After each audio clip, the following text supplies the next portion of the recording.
Good morning and welcome back to Bold Faith Bible. We're continuing our study through the book of Acts, and today we're going to see the letter that the Council of Jerusalem has issued. We're going to see some very important things in this letter. Firstly, that we're going to see that they did not lord it over other believers, but appealed to them as brothers in Christ. And in part, what this letter is doing is cleaning up a mess that seems to have occurred. That some people left the Church of Jerusalem, went out, and basically claimed that they had the authority and that they were speaking on behalf of the Jerusalem churches.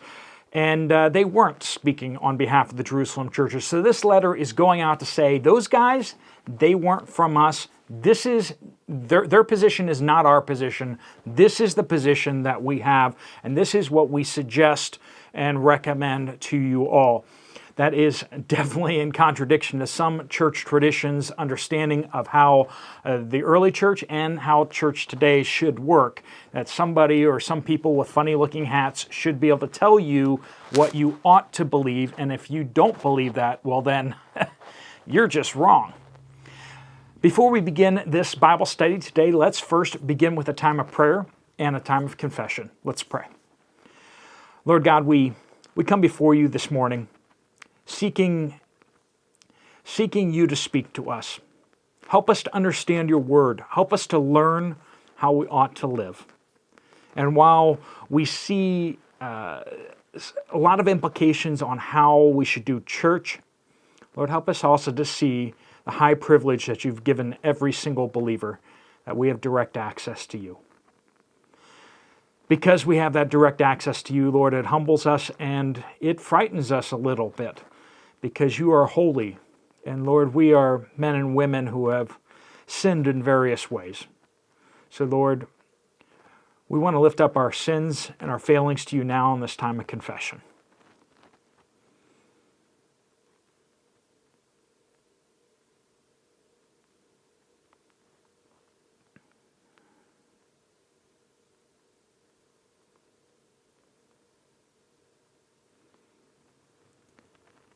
Lord, we praise you that in Christ we find the forgiveness of our sins, that we are washed clean in your blood.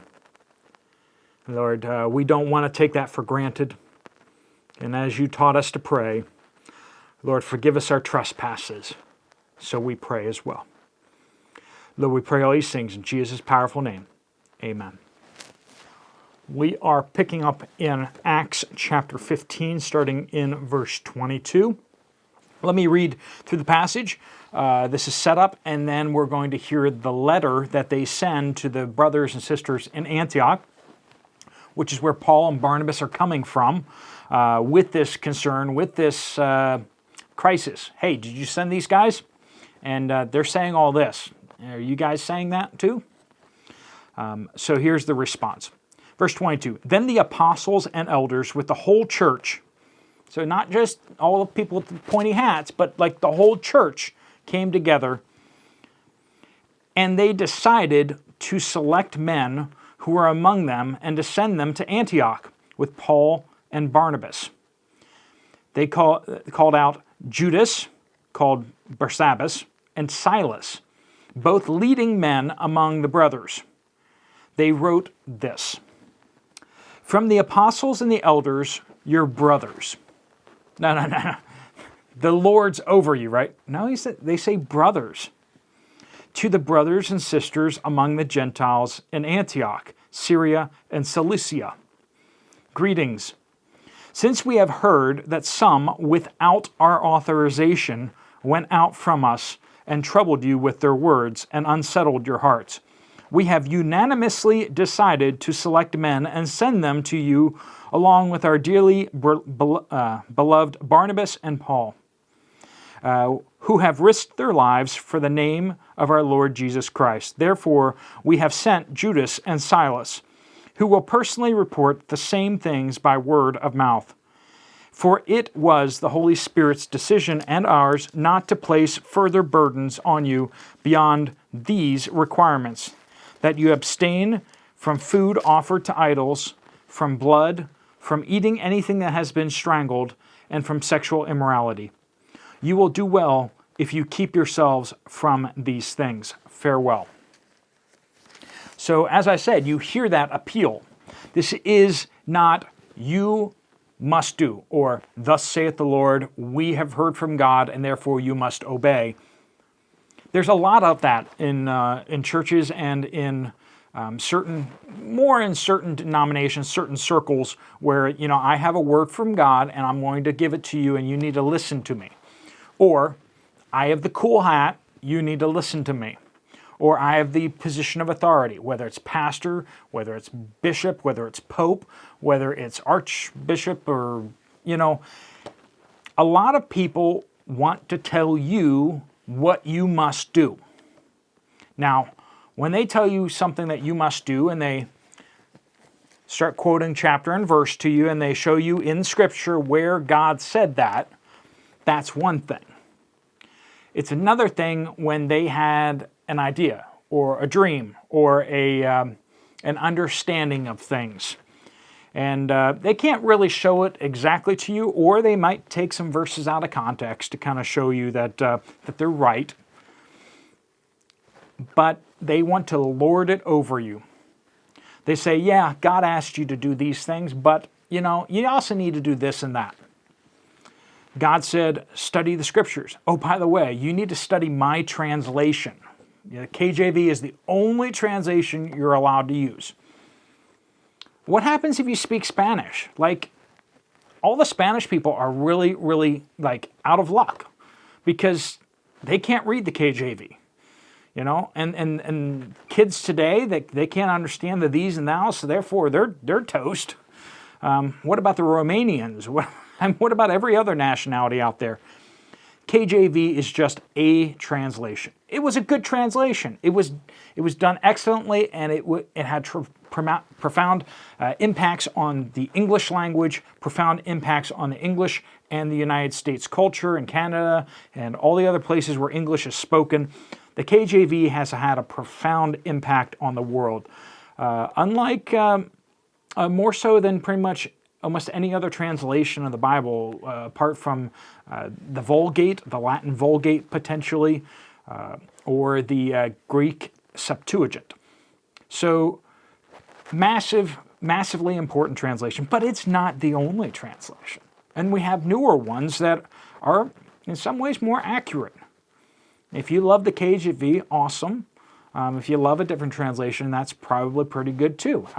Most translations are good. But is someone lording it over you? Or do they appeal to you as an equal and say, you have a brain in your head, sort of like I have a brain in my head. You have direct access to the Holy Spirit, just as we have direct access to the Holy Spirit. You have the Scriptures in front of you, we have the Scriptures in front of us. Let us show you in Scripture what we're saying. Here, they don't say, we're right, you're wrong. They say, some people said that we said, and they weren't speaking for us. They said X, Y, Z, that's not what we said. That's not what we say. This is what we say. This is our opinion. This is our appeal to you, that you abstain from food offered to idols, from eating blood, which includes anything strangled, right? The lifeblood's still in there, and from sexual immorality. You will do well. Isn't that great? That's really low key. You will do well if you keep yourself from these things. Do you just hear it? It's like dripping with grace. Yeah. Now they want to make sure that it's clear that they're speaking, that Paul and Barnabas didn't go halfway and then write a letter and then pretend like it's from the apostles and the elders. No, they have these important men that the church in Antioch would know came from Jerusalem, to affirm all of these things, to say that yes, this is true. We gathered together, all the elders, all the pastors, all the apostles, and the whole church gathered together, and this is what we've affirmed. The leaders hashed out things a bit before they brought it out to the congregation, but then the congregation said, yeah, that's in line with Scripture. That's in line with our understanding. The importance of each of us, the concept of the priesthood of all believers is so important. There have been so many abuses of people over the years, over the generations that have said, I have a special word from the Lord. I have a special access to the Lord. You need to set your brain into neutral, and you just need to do what I say. Friends, we need to do what one person says, and that's Jesus Christ. And we have his words in a book. It's that simple. But what about this? What about that? Friend, what does Scripture say? That should be the answer to everything. What does Scripture say? Well, Scripture's silent. It doesn't say whether I should take this job or that job. Okay, well, what principles do you find in Scripture? What should be your purpose in life? Which of these two jobs is going to allow you to fulfill the purpose that God has for you better? Well, I don't know. Well, then what do you want to do? I'd rather do this one. Well, then pray about it and then go ahead and do it. If the Lord gives you some special feeling that moves your wanting from this one to that one, well, then do that by faith. If you don't have any certainty either way, then by faith, choose one and trust the sovereignty of God. God is King of all the universe. Nothing takes him by surprise. If he has a strong opinion on the matter and you've prayed about it and you've appealed to him and it hasn't become clear, well, then just make a choice. Unless Scripture is clear saying not to do something. Hopefully this Bible study has been an encouragement to you this morning. Some people make the will of God to be so hard to find. And yet, the real issue is that so much of the will of God is right staring us in the face, and we're just not doing it. We know what's right, and we don't do it. We know what's wrong, and yet we do it anyway. That's the real problem. Oh, well, what about this over here? And God's like, what about this right here? All these things right in front of you, you're ignoring me, you're not listening to me. And you want to know about this, like this little thing over here, this little shiny bug. And God's like, deal with this stuff. Friends, let's be faithful where we are and not worrying about, are we supposed to go be a missionary to Zanzibar? Maybe you should be, but first you need to be faithful where you are.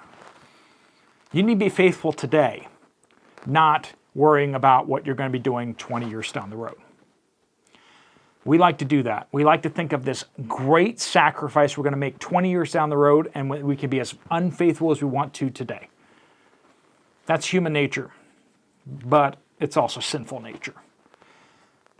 Let's do the clear commands that we know today. Don't lie. Don't cheat. Don't lust. Don't use the Lord's name in vain. Get some rest. Rest in Jesus. And make sure you don't have any other gods, that you don't run to anything other than God for what you desperately need. Go to God first. Go to Him in prayer and seek Christ with all of your heart. If we do those things, I promise you we'll be pleasing to the Lord. We'll be pleasing to the Lord, and the things that we have in front of us will kind of sort themselves out. I promise you. All right, folks, let me pray a prayer of blessing over you before you get on with your day. Lord God, I pray that you bless each person watching this video, that you fill them with your Holy Spirit, that we would be convicted of the things that we need to fix in our lives right in front of us. Help us to stop staring at the horizon and just look down at our feet and start taking the steps that you've clearly laid out in front of us. Help us be obedient and faithful today. Help us be obedient and faithful here. Let us do the things that we know are right and stay away from the things we know are evil. Lord God, open up opportunities for us to reach and to serve others, and give us the courage and strength to do it. Lord, we pray all these things in Jesus' powerful name. Amen. God bless you all, and thank you so much for being a part of this community. Keep your questions coming in. I'm going to start building out another question thing for Saturday, and I'm sorry I'm having a little trouble with my audios, not on this video, hopefully, but in some of the other videos I did have some issues with that, so I apologize about that. If you have some time, you want to check out some Bible studies, there's some right here on the screen. I'll see you over there, or I'll see you later. God bless you all.